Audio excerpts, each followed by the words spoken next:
choked, smothered, and dumped in a park. Newly released warrants in the Alexis Crawford case reveals how a Clark Atlanta University student was murdered. Now, the case, as you know, has captivated a nation.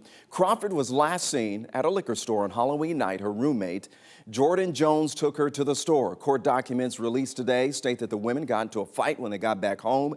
Jones's boyfriend, Baron Brantley, also jumped in. Brantley told police that he choked Crawford and Jones smothered her with a trash bag. They then put her body in a plastic bin and dumped it in a wooded area in Decatur. Jones and Brantley are now charged with her murder. Crawford's body was found on Friday. A few days before she was killed, Crawford filed a sexual assault report against Brantley. Crawford's funeral is now Saturday at Cornerstone Church in Athens. It starts at noon.